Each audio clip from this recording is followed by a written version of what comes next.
today we have with us the CEO of EnneaInternational, Colin Adam. My studies were in psychology, and I still think I'm a student of psychology in the sense of student of human behavior. So I'm really fascinated by the way people behave and why they behave the way they do, either as individuals or collectively in groups or teams. Leadership has been a particular interest of mine over the years. I was associated with Stephen Covey's organization at one point, and worked with his material for quite a long time. I guess one thing leads to another. I am a coach. I'm an executive coach as well, integral coach. But I guess I came across the Enneagram by accident, actually, in probably around the middle of the 1990s. And it just fascinated me. It was a model of human behavior that I'd not come across before, even though I'd studied psychology. And it just seemed to go much deeper than pretty much any other model that tried to interpret or make sense of human behavior.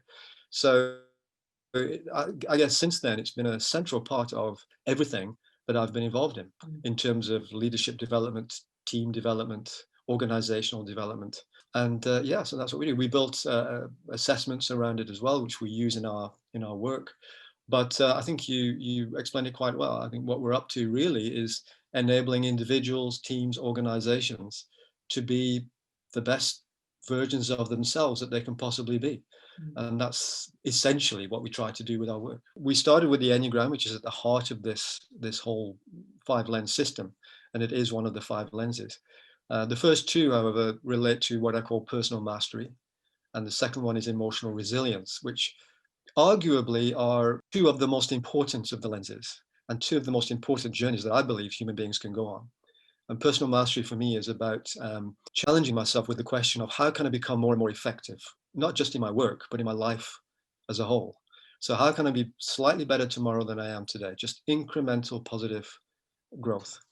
And for me, at the heart of it, and this is Peter Senge's work really, the heart of it is learning. Can I reflect on my experiences today so that I can make adjustments to my behavior or do something a little bit different to get a different result tomorrow?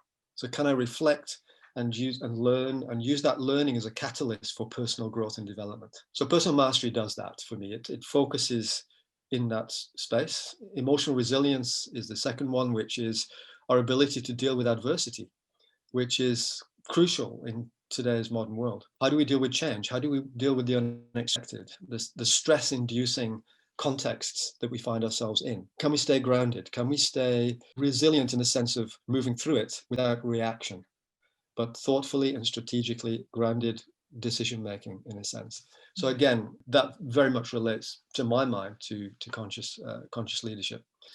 For me, any sort of personal development journey, and it doesn't matter what roles we have, I'm talking about the human being, the human condition, it has to begin with a deep internal dive.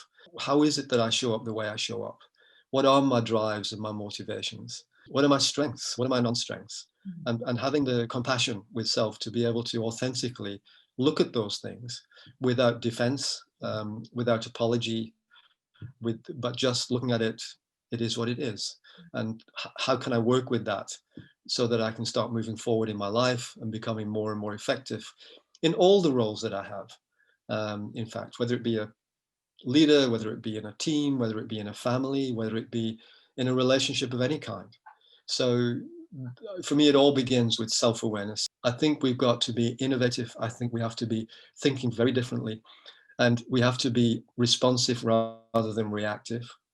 So the challenge here for me with organizations and leadership is, how do we develop leaders who can stay grounded and centered and strategic in the eye of the storm, without kind of reacting, without jumping to conclusions, but can work collaborative with others, lead them, lead self, and find innovative solutions to these challenges that we're going to face. And I would even suggest that, again, from my perspective, the world is in a leadership crisis right now. We need great leaders to emerge, to help us through these situations. We need to be great leaders. We can't just point to other people. We need to navigate through our own lives. We're all affected by this radical change. How do we deal with that? we need to get leaders, particularly, if we're talking organizations, then the leaders of organizations at all levels into a very different kind of mindset, I believe. And it isn't the old problem-solving mindset.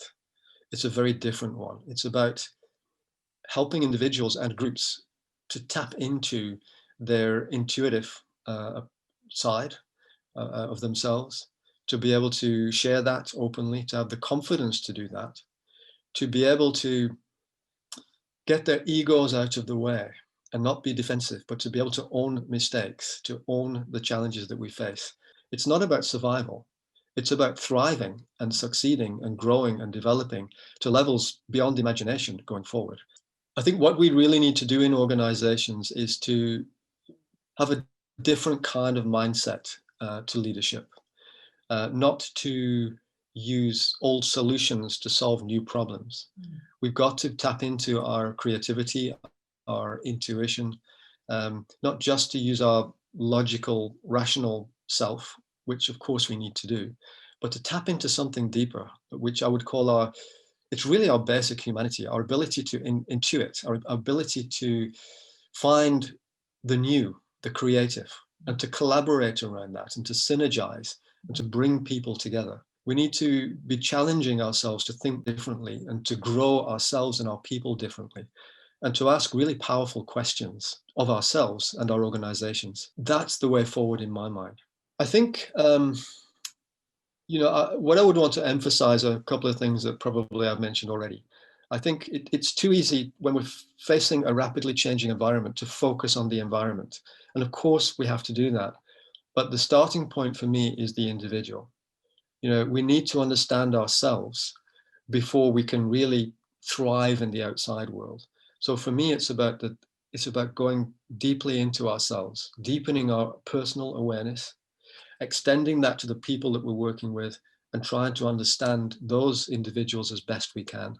Begin with self, work with others to work in the context that we find ourselves in, and let's try and solve those problems creatively and collectively, and find really meaningful solutions to those things that don't just allow us to survive, but enable us to really thrive in the world that's quite unknown at this point. We need the confidence to be able to face that, and we need to do that together. My mission, if you want to call it that, is really to make a difference in people's lives, a positive difference in people's lives, to enable people to be the best that they can be, and to find ways and tools and mechanisms to do that, and to leave them with a set of tools maybe, or awarenesses, or ways of working with themselves and others that can really enable them to grow, enable other people to grow in a sustainable way without the need for someone to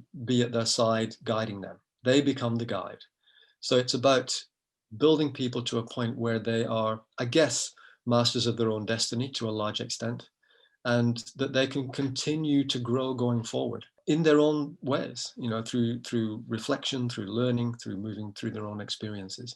So I think it's about enabling people to grow and develop and become increasingly effective. That's what I would like to do. That's my mission.